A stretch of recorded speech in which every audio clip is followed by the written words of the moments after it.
Ante la llegada del frío, es importante protegerse de la gripe. Si estás embarazada, vacunate. Si tu hijo tiene entre 6 y 24 meses, vacunalo. Si tenés 65 años o más, vacunate. Saca turno en buenosaires.gov.ar/gripe. Buenos Aires Ciudad.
Hola gente, ¿cómo están? Muy pero muy buenas tardes, aquí estamos en Pienso Después Hablo. Mi nombre es Luis Tarulo.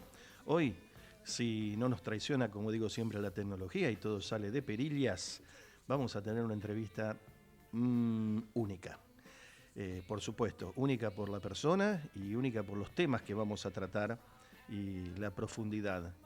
Y si se me permite, y esto no es un chiste, la altura de los temas que vamos a tratar, que tiene que ver con eso, con alturas. Pero primero vamos a escuchar un poquito de John Denver, que nos habla de eso justamente.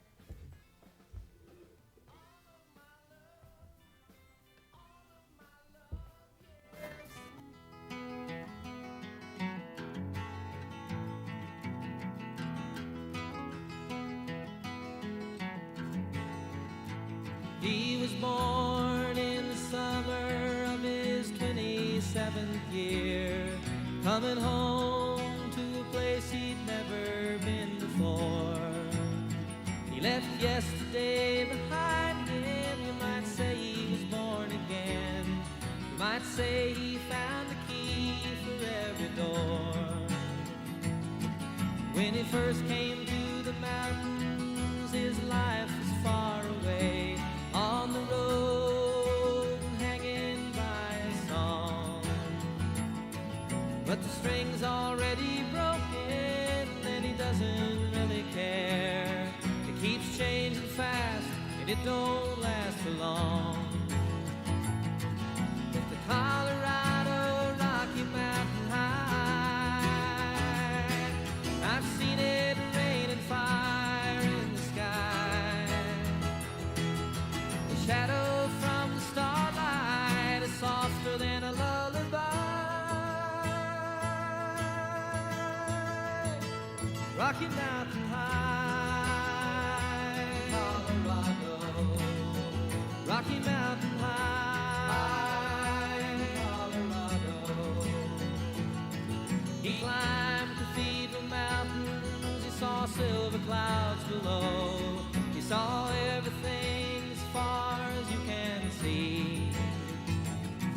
And they say that he got crazy once, and he tried to touch the sun, and he lost a friend but kept the memory. Now he walks in quiet solitude, the forests and the streams, seeking grace in every step he takes. His side is turned inside himself to try and understand the serenity of a clear blue mountain lake. In the Colorado Rocky. Bueno, mientras seguimos escuchando así como un fondito que va dejando Javier Martínez de John Denver, les digo algo de lo que dice la letra, y en español obviamente. Esto es Rocky Mountain High. Sería algo así como alto en las montañas rocosas, ¿no? Y dice así una parte de esta hermosísima canción. Perdió un amigo pero guardó el recuerdo. Ahora camina en tranquila soledad los bosques y los arroyos, buscando la gracia en cada paso que da. Su vista se ha vuelto dentro de sí mismo para tratar de entender la serenidad de un lago de montaña azul claro y el alto de las montañas rocosas de Colorado. Ahora su vida está llena de maravillas, pero su corazón todavía conoce algo de miedo, de una cosa simple que no puede comprender. Y escuchen bien esto. Sé que sería un hombre más pobre si nunca viera volar las águilas.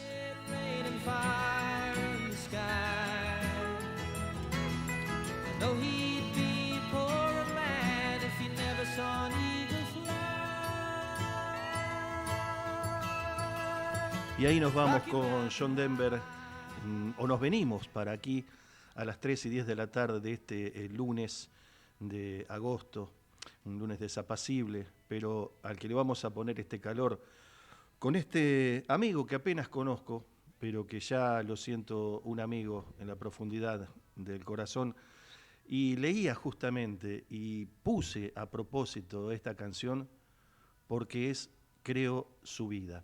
Este hombre que en 2013 llegó, fue el primer argentino que llegó al Polo Norte. Un hombre que escaló el monte o la montaña, si quieren, más alta de la Antártida y varias veces el Aconcagua, y que lo intentó con otros colosos como el Everest.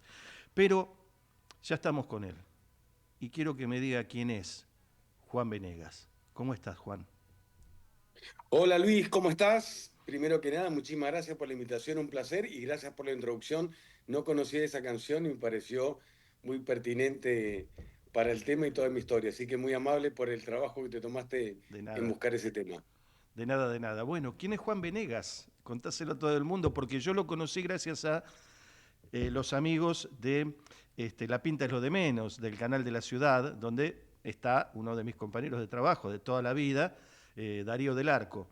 Y también está, amigo tuyo, Nacho Goano, bueno, toda una serie de gente conocida y muy querida. Y bueno, me tenté de conocer a este Juan Venegas que estuvo en ese canal y que contó muchas cosas muy, pero muy interesantes, muy lindas, muy bellas. Y yo decía, ¿no?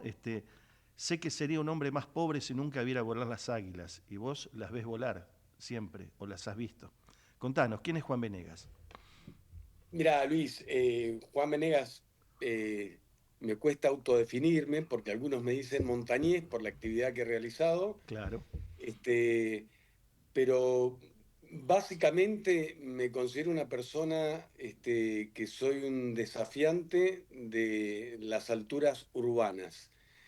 ¿Qué quiere decir esto? Si bien hiciste una buena introducción, mi primer cumbre en Aconcagua la hice a los 20 años, Ujú. en un desafío bastante interesante porque, como recordarán tu gente y los técnicos especializados, recién en el año 86 aparecieron los primeros equipos para reemplazar lo que era el viejo VHS, el Claro. Super 8, y Ujú. aparecieron las primeras filmadoras que se conectaban con una Ikegami, con una casetera, y eran como 14 kilos de equipo para poder hacer algunos tiros en un video en Umatic, en video profesional. Ujú. Yo en ese momento venía de un sudamericano de Full Contact y mi hermano Adolfo, que ya estaba metido en el mundo de la montaña, logra hacer una expedición financiada en aquel momento por el Banco de Mendoza, los dos mendocinos viviendo allá, Ujú. y en ese momento me dice, necesito gente que me ayude a llevar el peso de los equipos, el generador con 25 litros de nafta, el bidón, para poder instalarlo en el campo base, generar electricidad para tener la mayor cantidad de tiempo los equipos con las baterías cargadas, para poder finalmente firmar en la cumbre. Así que en ese momento, esa primer cumbre yo la hago como grupo de apoyo para llegar lo más alto que pudiese, para que Adolfo y Germán González eran los que iban a disparar los equipos en la cumbre. Ujú. En ese año, ya te digo, yo no había cumplido los 22 todavía, y formo parte del equipo, y estando a unos 5.000 metros de altura, los otros dos andinistas no se sintieron muy bien, así que yo reemplacé a uno de los del grupo con su equipo. Reemplazarlo quiere decir, me puse calzo 43,5, me puse botas 42. Ay, diablos.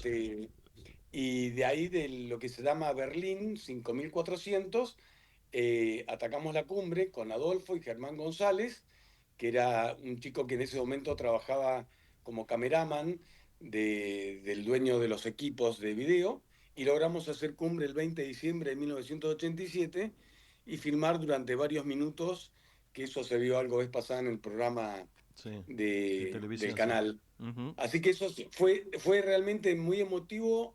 eh, y mirá lo que son las cosas. En ese momento, cuando hicimos las imágenes, yo soy de la generación similar a la tuya, donde Ujú. no tenemos de nuestra infancia muchos recuerdos en video, son fotos. Claro. Así que no, en ese momento no me di cuenta de la importancia que iban a tener para mi vida esos 20 minutos en la cumbre de la Concagua con Adolfo, porque al año siguiente tuvimos suerte y fuimos de los que hicimos en las primeras, si no es la primera, es la segunda ascensión en invierno en la Concagua, en 1988. Y para marzo del 90 dijimos, hay que apostar al Everest. Así Ujú. que hasta ese momento, año 90, ninguna expedición latinoamericana o sudamericana había logrado concretar con éxito una ascensión no solamente al Everest, sino a ninguno de los 14 8000 del Himalaya. Claro. Que para que la gente sepa, la cordillera del Himalaya es como la cordillera de los Andes. Si bien en la cordillera de los Andes la montaña más alta es el Aconcagua, en el Himalaya hay 14 cumbres de más de 8000 metros, es decir, 1000 metros más arriba de la Aconcagua. Claro.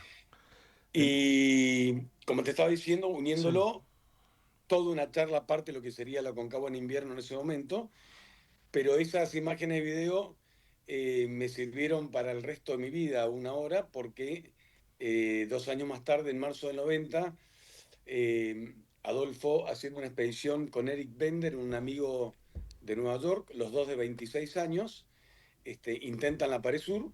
Yo en ese momento estaba en Buenos Aires iniciando las gestiones y todo lo que vos te imaginás ante Cancillería, ante la Secretaría de Deportes, ante sponsor, Ujú. para obtener la posibilidad de ir al Everest, pensado para el 90-91.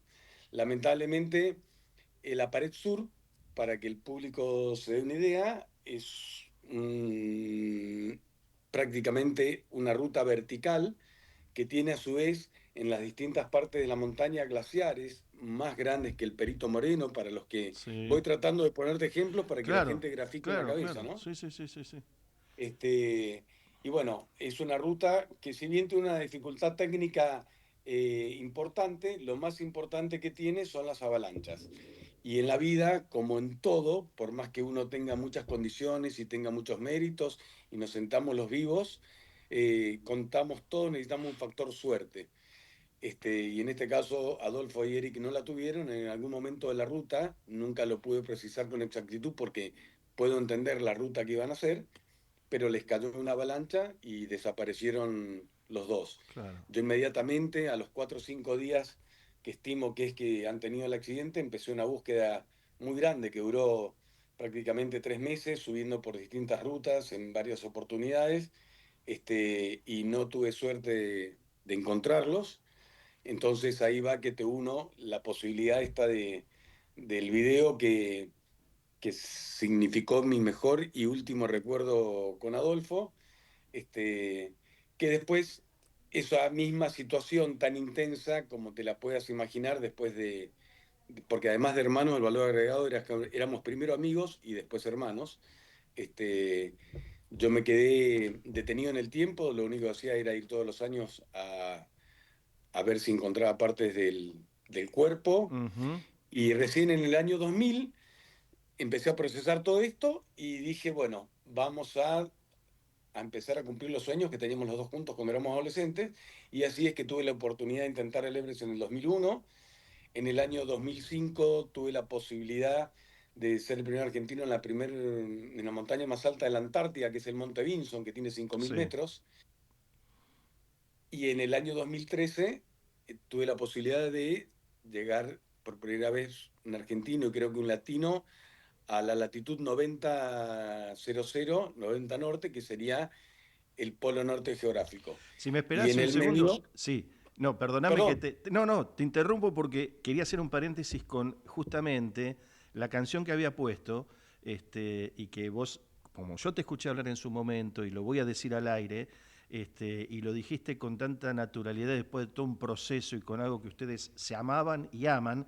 Entonces tiene una parte de esa canción cuando yo se traduce, perdió un amigo pero guardó el recuerdo, un amigo barra hermano, pero guardó el recuerdo y camina en tranquila soledad los bosques y arroyos ahora. O sea, pudiste hacer ese duelo y además quiero que le cuentes a la audiencia este tema de, parece un dato anecdótico, pero que los montañistas llevan o escriben una nota, que llevan colgada o llevan consigo por si pasan estas desgracias, ¿no? A ver si encuentran la nota como una bitácora, ¿no? No es común a todos los sandinistas. Ah, Esto ¿no? era algo que yo tenía particularmente con Adolfo, que se nos había Ah, perdón, ocurrido. perdón, pensé que No, no, era no. ya una tradición. Bueno, mejor que me lo No, no, aclarás. no es una tradición. Por ahí algún otro lo hace o en alguna actividad, podría ser de la náutica o en cualquier otra situación, Claro. pero particularmente, eh, sobre todo fue en esta en especial que al ser la pared sur con tanto riesgo y yo estando en Buenos Aires, primero, para que sepa, fue una discusión, no estábamos de acuerdo con la pared sur, o Claro. yo personalmente, que si bien era más chico que Adolfo y él era el líder en nuestras expediciones, él era técnicamente más, estamos hablando de yo con 22, Adolfo con 25 para 26, Ujú. porque como desapareció en marzo y no sé si desapareció antes o después del 5 de abril, no sé si se murió con 25 o 26, Claro. porque cumplía el 5 de abril. Pero en ese momento, sí, claro, en una de las charlas telefónicas, yo estando en Buenos Aires, le digo, bueno, este, hace algo, para- pero imagínate la irónica charla de dos hermanos que están haciendo, es que dale, con una Claro. mala palabra que no la quiero decir por radio, pero che, no seas salame, este, ¿para Sí, qué que va a hacer empieza esto? No, ya sé cómo. Con B larga, sí. No seas Exactamente. bolú, no seas bolú. A Dale, ver, sí. porque tiene una explicación también, Luis. Vos sabés que cuando uno es más joven, tiene cierta eh, distancia con lo que pueden ser la muerte o los finales trágicos. Creemos Claro. que está todo comprado. Entonces, si bien sabíamos que era peligroso, eh, el peligro no lo veíamos tan latente como realmente estaba. Pero, de todas maneras, yo siempre tuve en claro que esto era un deporte y que el deporte no puede ser peligroso. No estamos hablando de la patria, de Claro. que vas a hacer algo trascendental. Yo ya lo tenía con esa claridad.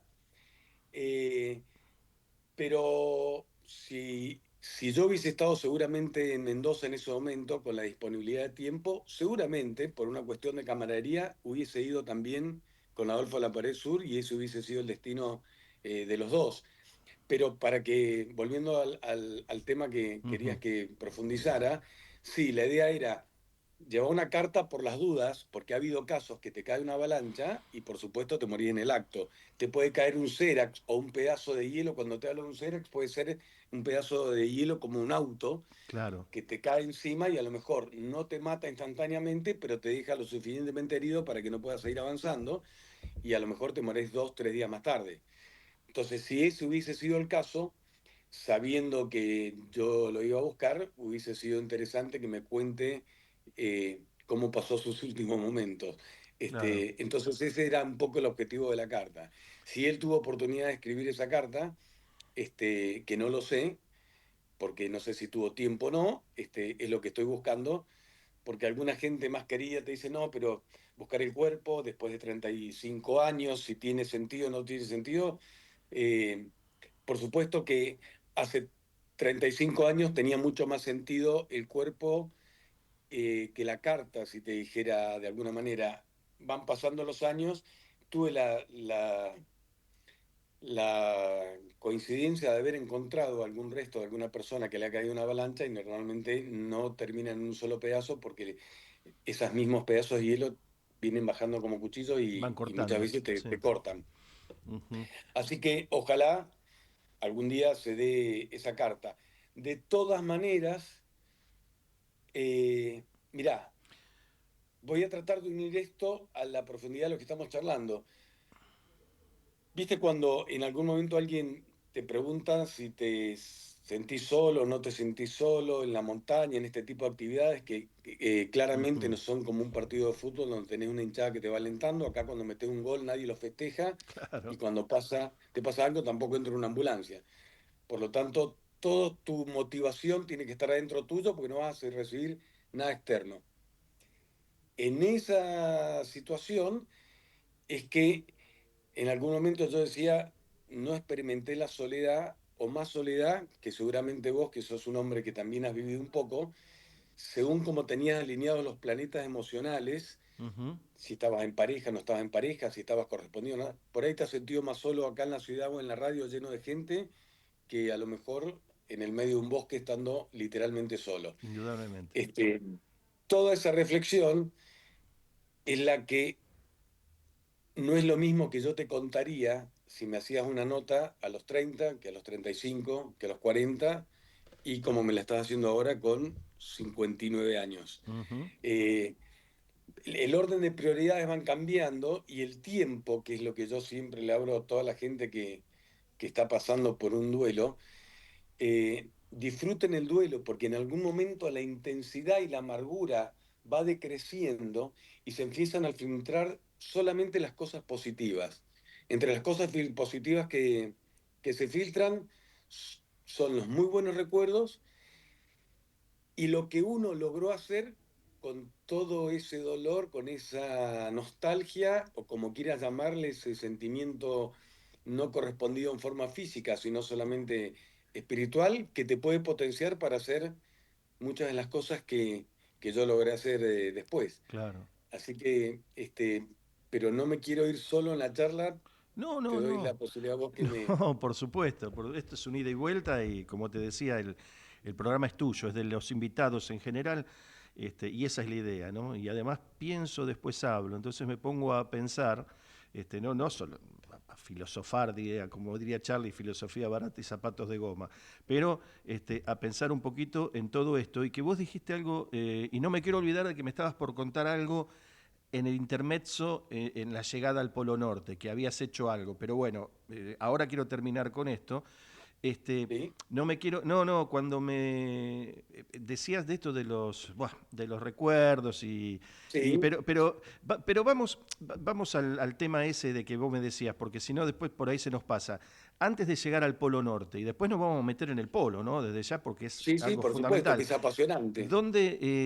¿Qué habías hecho, me dijiste, antes de llegar al polo? ¿Qué habías hecho? Bueno, antes de Intentaste el llegar al Everest polo, y después, el, sí. el Polo Norte tiene una característica muy especial, Luis, para que entienda la audiencia. Eh, debajo del Polo Norte, el hielo congelado en algún momento se descongela y va a pasar parte del Mar del Norte. A diferencia del Ajá, Polo Sur, que sí, debajo del casquete polar, que puede tener 2.000, 3.000 metros de grosor, está la cordillera, hay claro, montaña. claro. Para simbolizarlo más fácilmente, vos podés pasar con un submarino navegando por debajo del Polo Norte, llegar a la latitud 90, romper el hielo, emerger y vas a estar en la superficie en la latitud 90,00. Pero en la latitud 90 sur no podrías pasar con un submarino porque te tragas la montaña. Claro. Todo eso hace que, si bien en los dos se han registrado temperaturas bajo cero máximas de -86, -87 grados centígrados, como dice la frase, lo que mata la humedad, después del desierto de Atacama, la Antártida es uno de los lugares más secos del planeta. Y después del Amazonas, el Polo Norte es uno de los lugares más húmedos del planeta. Por lo tanto, -40 grados en el Polo Norte, los huesos lo sienten un poco más que en el Polo Sur, que es más seco. Claro. Primer característica. La segunda, que esto te va a servir, que posiblemente no conozcas el detalle, pero ártico significa en griego, de art es oso y antártico es el anti-oso. Obviamente, como vos sabés, en la Antártida no hay osos Y y en allá el Ártico sí. hay osos Pero polares. esto que te estoy diciendo no se refiere al oso polar, sino se refiere a la constelación de la Osa Mayor, que era la que usaban los navegantes. Ah, ¿Entendés? Entonces, sí, cuando los navegantes del hemisferio del hemisferio del Ecuador hacia el norte, así que usan la Osa Mayor y nosotros en el sur usamos la Cruz del Sur y alguna otra estrella que son Claro. solamente visibles desde acá. Por eso es que es la Antártida, el Ártico y el Antártico. Y Y el Antártico fue conquistado por primera vez en 1911 en una expedición de Amundsen Scott, un claro, noruego y un inglés que jugaron una carrera que es muy interesante. Y al Polo Norte fue más difícil. Recién con esquíes se llegó en el año 1969. La travesía que hice yo, que le hicieron un poco más larga, porque la hicieron desde mayor distancia, eh, fue el mismo año que el hombre llegó a la Luna, teóricamente. ujú, Así que imagínate si no era difícil, porque en la Antártida, si bien tenés grietas, vos cuando había una expedición y había algún problema, y lamentablemente fracasaba, vos tenías la posibilidad de reconstruir qué había pasado en la Antártida para poder aprender. Las expediciones que se perdían en el Polo Norte, como en algún momento iban a caer en el hielo y ese hielo se iba a derretir, desaparecían. O tenés depredadores como en el mar las orcas, las ballenas o los osos, entonces tenés depredadores que en la Antártida no. Así que esa era un poco la situación. De todas maneras, eh, la verdad que es muy gratificante, cierro los ojos y me imagino que cuando miro el globo terráqueo he estado prácticamente en las dos puntas y en el polo sur, lo más alto que se puede llegar, realmente eh, es muy grato. ujú, No confundir con sueño. Eh, no es que le bajo el precio a lo que dice Luis, no, pero si vamos a soñar, soñemos en grande. Un sueño sería la cura contra el cáncer. Un claro. sueño sería que no hayan más injusticias. De lo que yo te digo son objetivos que uno se pone porque nos gusta mucho y tenemos cierta tolerancia al frío y a la adversidad climatológica y a la posibilidad de hacerlo también. No te olvides que todo esto que yo te estoy contando no lo hice como heredero. Estuve 28 años en una multinacional japonesa de pesca, mientras que estaba acá con camisa, corbata y saco, como un oficinista más, Claro. con la única diferencia que iba programando estas cosas y programaba vacaciones. De hecho, cuando fui a Everest en el 2001, estuve 7 o 8 años antes sin tomarme vacaciones para juntar los días para poder mandarme 70 días al Himalaya. Bueno, igualmente tendrías comprensión del sector empleador, ¿no? Para hacer estas cosas, obviamente. El sector empleador normalmente le interesa que la empresa donde está funcione. Sería muy romántico pensar que les hacía bien. La verdad que eh, es muy difícil. Puede ser que alguna persona Ujú. comparta y por una cuestión de amistad cuentes con con el apoyo moral y sentimental. Pero pero casi todo lo que hacía lo hacía por motu propio y sin ningún tipo de subsidio. Des- Todo era ahorro y proyecto. Volviendo, y porque vamos a volver al polo, evidentemente, pero volviendo un poquito para atrás a lo que estabas diciendo, me pareció interesantísimo lo que dijiste que esto es un deporte. Es mucho más riesgoso o no, depende del espíritu como lo vea cada uno, me quiero imaginar, ¿no? Para vos a lo mejor esto ya es una costumbre y a lo mejor quizás un partido de rugby es más riesgoso que esto, no sé, se me ocurre, o automovilismo. Pero digo, el concepto de tomarlo como un deporte, ¿no? En definitiva, cuando uno lo ve, como decís vos, cuando le dicen hazañas, sí, sí, bueno, para uno que está acá y que nunca eligió eso y no lo podrá elegir ya, claro, es una gran cosa, un gran logro, pero vos lo tomás como un deporte desde el inicio, ¿no? Es que creo que casi todas las actividades que acabas de mencionar, inclusive el automovilismo, es más, en algunas podrás tener intereses más cruzados porque puede llegar a ser un trabajo. Claro. De hecho, el montañismo, cuando lo haces como guía profesional, ya lo estás convirtiendo en un trabajo.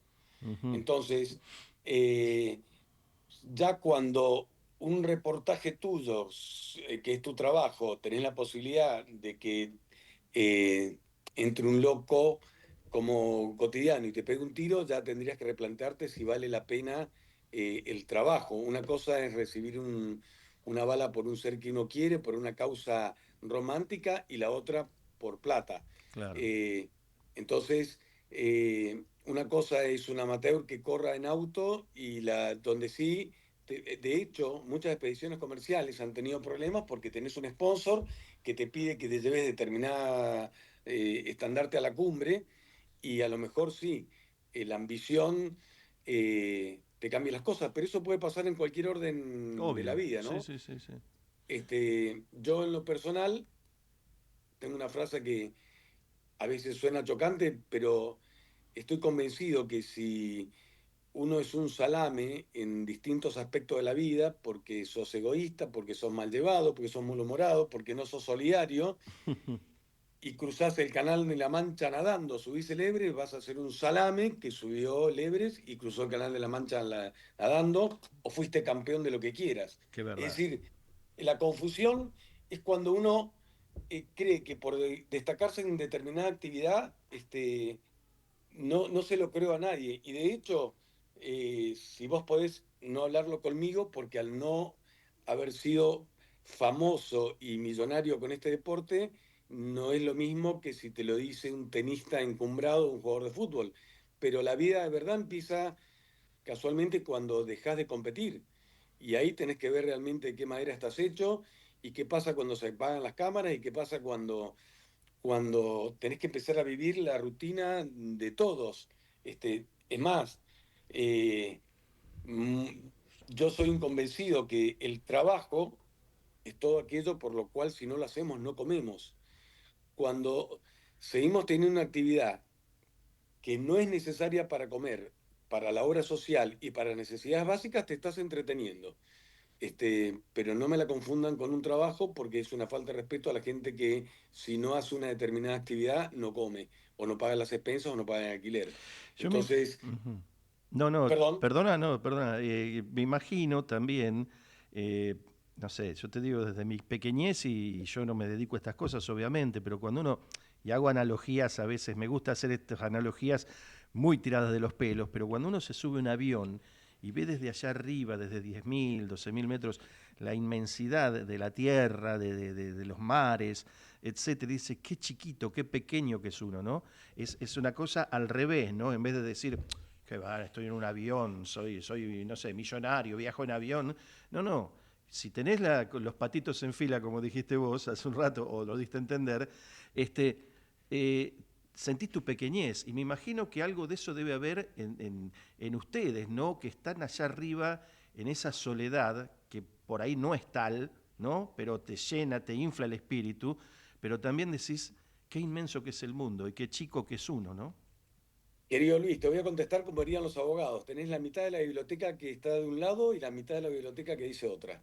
Claro. Hay un montón de gente que lo expresa exactamente como has dicho vos, qué pequeño me siento. De hecho, hay un doctor que acaba de escribir un libro que entre las cosas que recomienda es un telescopio para mirar el universo y ver qué chiquitos somos, eh, muy simpáticas. Ahora, yo acá te pongo el ejemplo famoso de que si se cae una hoja, una rama en un bosque y no hay nadie que la escuche, ¿hizo ruido o no hizo ruido? Puede ser que haya hecho ruido desde el punto de vista científico, pero desde el punto de vista de percepción, si no hay un ser, humano o no humano, que haya recibido las órdenes de movimiento, las ondas de movimiento, para que te peguen en el cerebro y uno los traduzca a modo sonido, no existió. Por lo tanto, yo soy de los que piensa que todos esos paisajes y la inmensidad y todo tiene sentido de que pones una persona con sentimientos, con miedos, con envidias, con codicia, con miserias, con virtudes, este, y le da dimensión a donde está. Eh, lo he pensado como vos muchas veces en la misma situación, y esto te lo puedo unir a otro análisis. En algún momento, cuando alguien me ha preguntado tantas veces a la Pared Sur o a Plaza Francia, que es donde he ido, eh, alguien te puede preguntar si no te aburre, o a vos te pueden preguntar, che, en alguna actividad que hagas por placer, y yo lo que contesto siempre, lo que pasa es que la montaña o determinado lugar o determinada actividad es la misma, yo no soy el mismo. yo he ido con distintas edades, con más salud, con menos salud, con más entrenamiento, con más problemas de plata, con menos problemas de plata, con más mal de amores. Yo nunca fui el mismo. Entonces, la respuesta a esa sensación de pequeñez que podemos tener, estoy seguro que una cosa es festejándola o admirándola emocionalmente bien, contenido, con la gente que querés. Otra, estar admirándola después de una pérdida, mirando el horizonte, el universo oscuro. Por eso es que te digo que la he vivido exactamente de las dos maneras. Ajá. Sintiéndome muy pequeño, sintiendo odio y bronca contra esa misma naturaleza. Te mentiría si en algún momento no he sentido odio contra la montaña. Viste cuando decís en voz alta, qué bueno poder tener en aquel momento, mirá lo que hablaba, un Exocet. ¿Te acordás el Exocet, sí. Lo que usaban Malvinas, sí. para tirarle este glaciar a ver si baja algo. Entonces, y creo que no termino de definirlo. Creo que la que me va a quedar como definición va a ser lo que piensen en el último aliento que tenga de vida, que podrá ser mañana o dentro de 30 años, pero creo que es imposible inmortalizarlo de una sola manera porque nosotros no somos los mismos, no te digo todos los días, pero anualmente no somos los mismos. Y las cosas que van pasando son las que te van haciendo cambiar la percepción.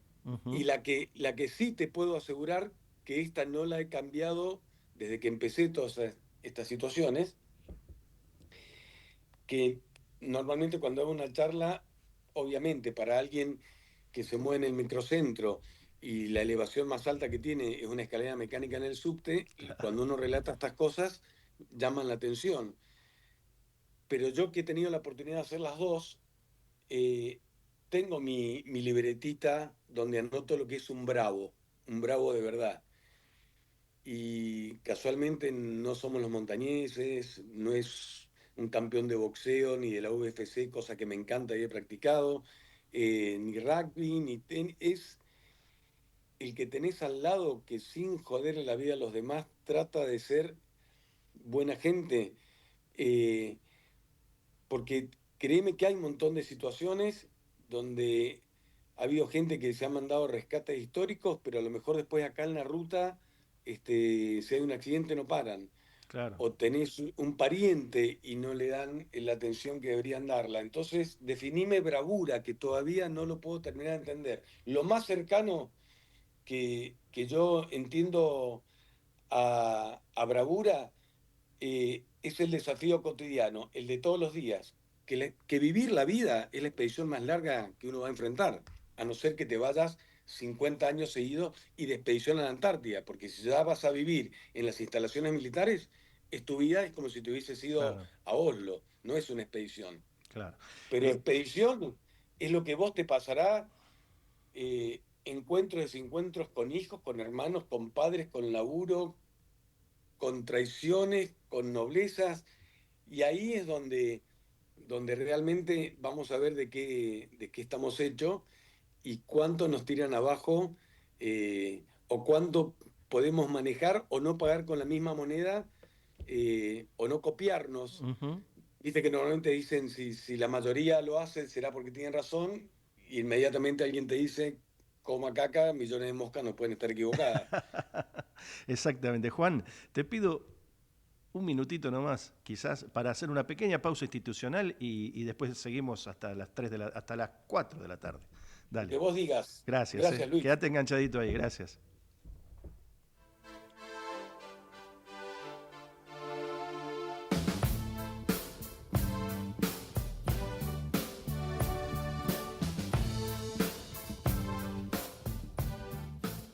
Ecomedios.com AM1220. Estamos con vos. Estamos en vos.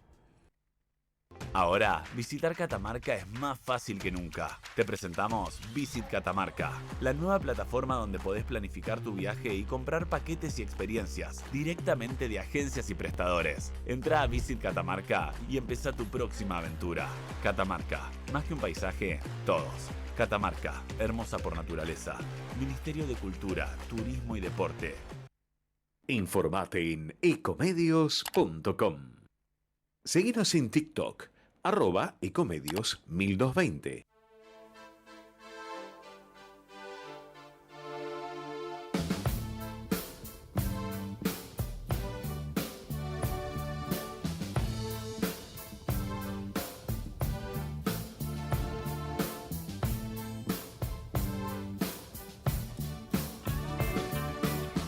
Should I fall out of love more far in the night to chase a feather in the wind?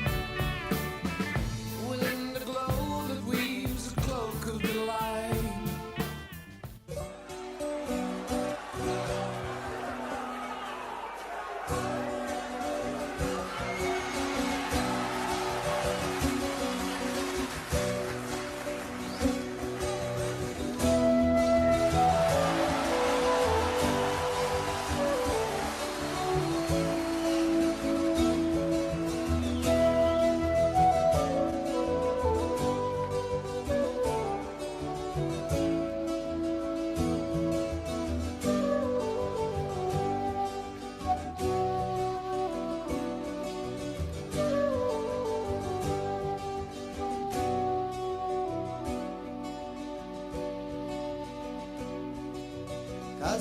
Casi nada me resulta pasajero, todo prende de mis sueños y se acopla en mi espalda y así subo,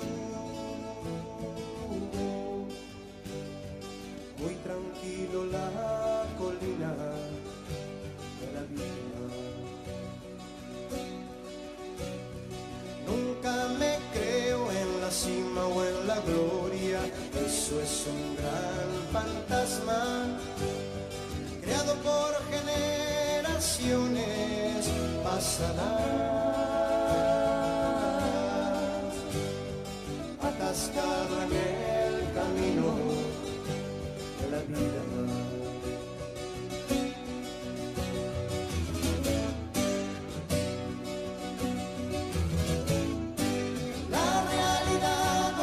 Sola en un entierro y camina triste por el sueño del más bueno.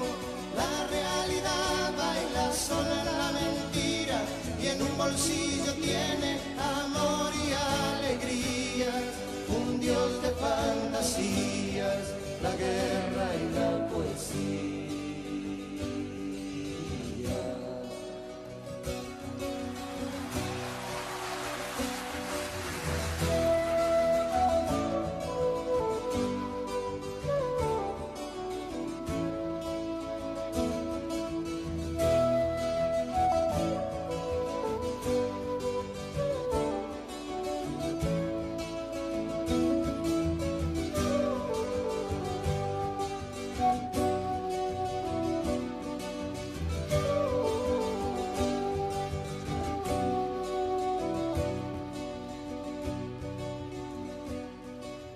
Tengo de todo para ver y creer, para odiar o no creer.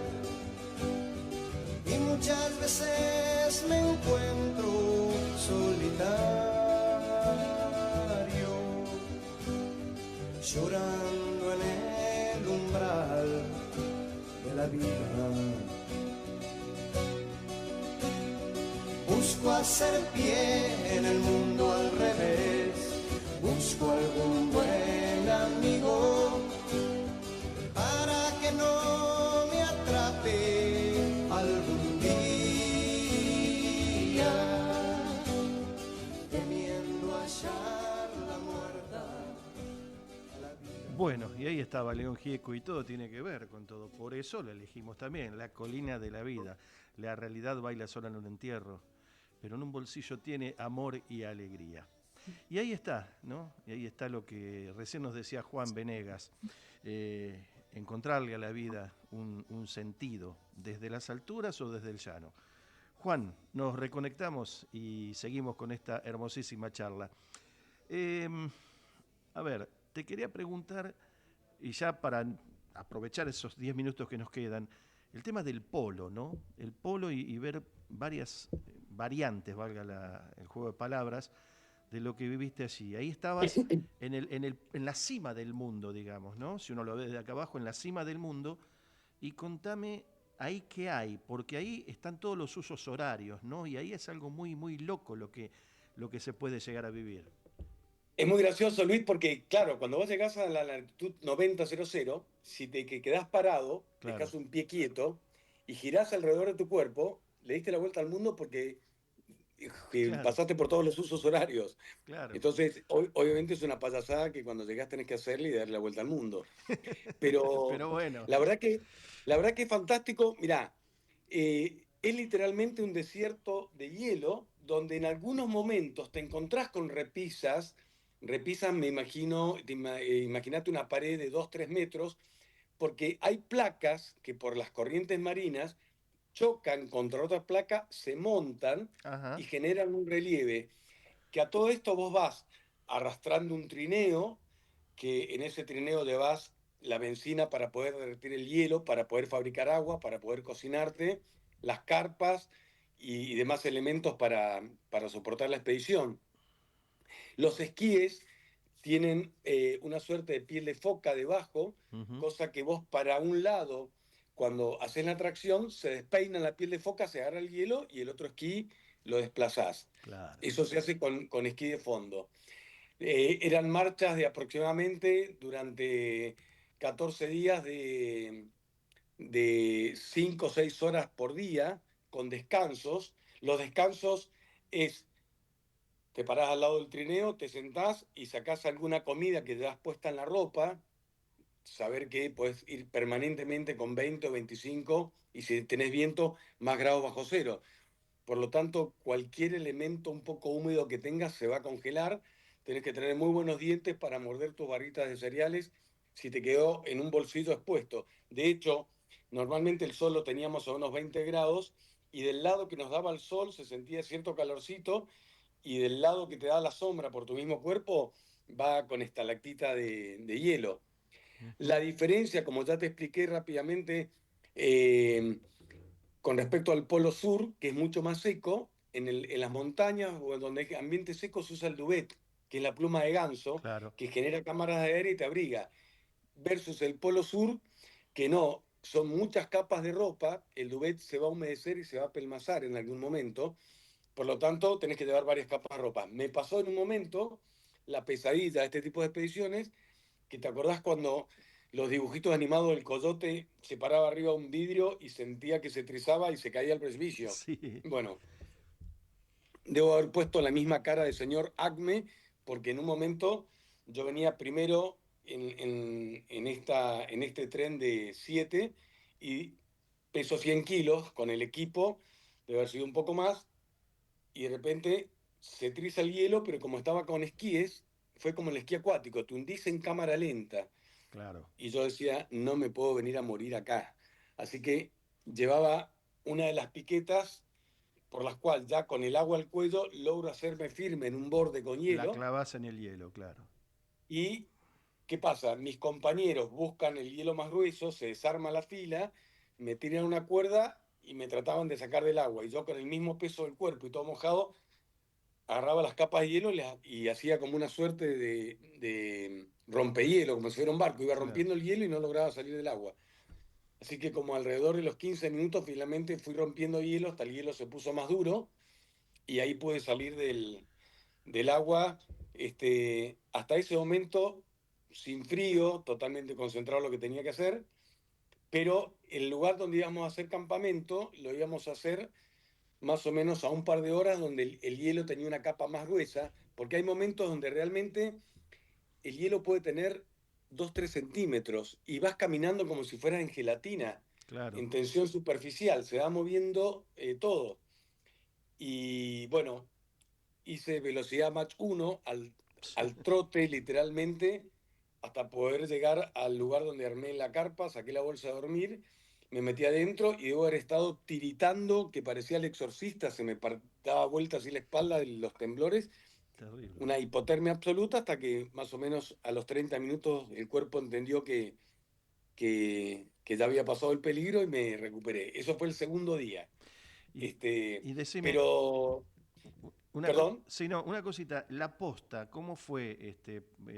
Porque después te quiero hacer una pregunta casi final que Sí, tiene, sí, no sé, sí, casi mística, decime. digamos, pero bueno, la posta, ¿cómo fue? ¿Cómo llegaron? ¿A dónde llegaron ustedes? Porque habrán ido, obviamente, viajaron en avión hasta algún punto. Yo particularmente desde Buenos Aires viajé a Oslo, Sí. perdón, primero a Madrid y de Madrid a Oslo. En Oslo tenía que comprar equipo que acá no tenía, que era el que yo te digo, este tipo de camperas que no son de duvet, pero Ujú, que sirven para la expedición polar, ya que sí. esta gente tiene mucha experiencia.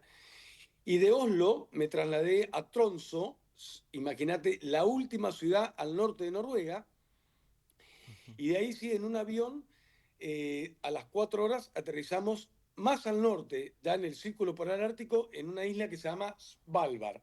Svalbard es muy simpática porque tiene una población de unas 2.000 personas y unos 2.500 osos polares. Es la, Ah, la isla que tiene más cantidad de osos. De hecho, los que te van a buscar al aeropuerto van armados porque si bien en las zonas donde están ya muy urbanas no se acercan, por una cuestión de seguridad, no te escapas que te puedan aparecer osos. De hecho, ha habido ataques a pobladores que se alejan y se van a alguna isla o a alguna playa a sacar fotos y han tenido un mal rato. En Svalbard se encuentra el búnker de granos más grande del mundo, que es una suerte de reserva por si algún día hay algún evento, un cataclismo o evento nuclear. Están todas las semillas y toda la vida vegetal conocida por el hombre, están en estos búnker bajo tierra, que hacen una suerte, ya te digo, de reserva y de búnker de los granos.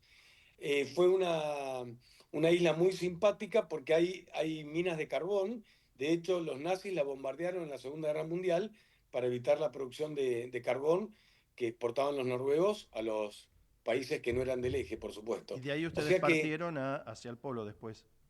y de ahí tomamos un avión con esquíes que aterriza en la base derivante Borneo. Se llama derivante porque los rusos ponen una suerte de carpa y campamento en el hielo. De hecho, acá estaba la carpa comedor y a 10 metros la carpa de pertrechos y depósitos. Y a la mañana se había generado una grieta y estaban mudando el campamento porque habían quedado divididos por un río que al principio Ujú. tenía 1 centímetro, a las 2 horas tenía 3 y a las 4 horas tenía 10 metros. De hecho, en la rutina nuestra hay momentos, Luis, que vos vas con el trineo y de repente hay una grieta que, como te digo, si es corta la saltás, si es un poco más ancha, pones el trineo y como si fuera el lomo de un cocodrilo, lo pisás y pasás del otro lado. Y hay momentos que esa distancia entre placa de hielo y placa de hielo puede tener 100 metros. Entonces te subís arriba al trineo, te sentás como un moicano en una canoa y con los esquíes vas remando hasta llegar a la otra parte.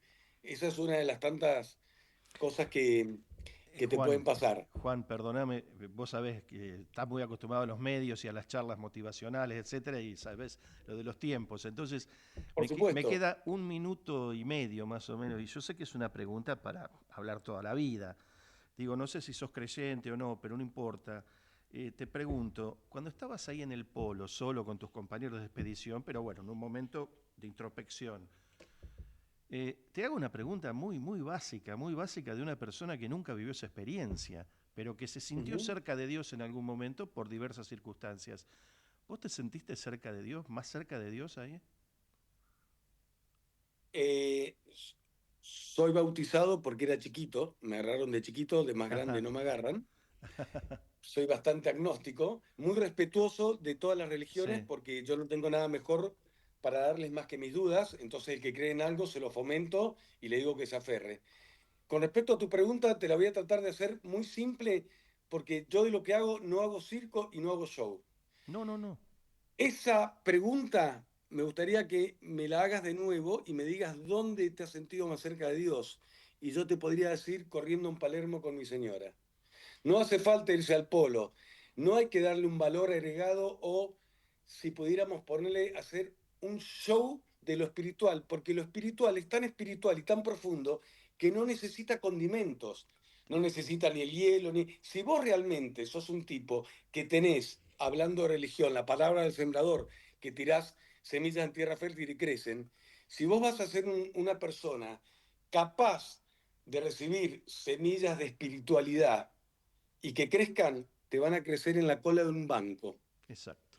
Por lo tanto, descarto todo el circo. Sí podría, para que me contraten más y hacerme el profundo y hacer una especie de Claudio Juan Domínguez y decirte lo profundo. No. No, No era en lo cotidiano. No era mi intención tampoco, no era mi intención Luis, tampoco, pero te dije desde la ignorancia de uno, ¿no? Sé de con la no vivir intención, eso. pero quería ser muy gráfico y muy terminante, porque si no estaríamos descartando al 99% de la población que a lo mejor por una cuestión de incapacidad física o algo no van a poder estar en estos lugares. Si en la cocina no lograste ser profundo, el que no se divirtió de pobre, de rico tampoco. Maestro. A eso me refiero. Juan, una lección de vida. Aunque vos seas humilde y no te guste, pero es así. Es una lección de vida, no porque ascendiste esas terribles montañas y llegaste al Polo Norte solamente, por otras cuestiones que aquí desgranamos, aunque sean un ratito. Te agradezco mucho y ya te comprometo para una próxima charla donde vas a explicarnos cómo es la charla motivacional que das, justamente con estos parámetros. Así que... Y sos muy agradable, te agradezco a vos y a toda tu producción y fue un placer y cuenten conmigo para cuando quieran. Un abrazo enorme, Juan, gracias, mil gracias. Chao, nos vemos. Igualmente. Hasta luego. Adiós.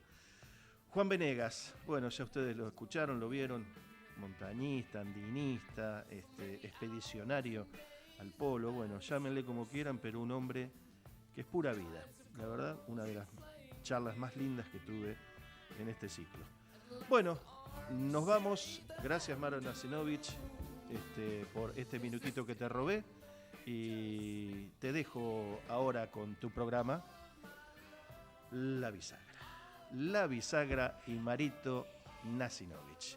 Aquí, por AM 1220 Ecomedios. Y yo los convoco para el lunes que viene a las 3 de la tarde. Pienso, después hablo. Luis Tarulo los saluda y chau.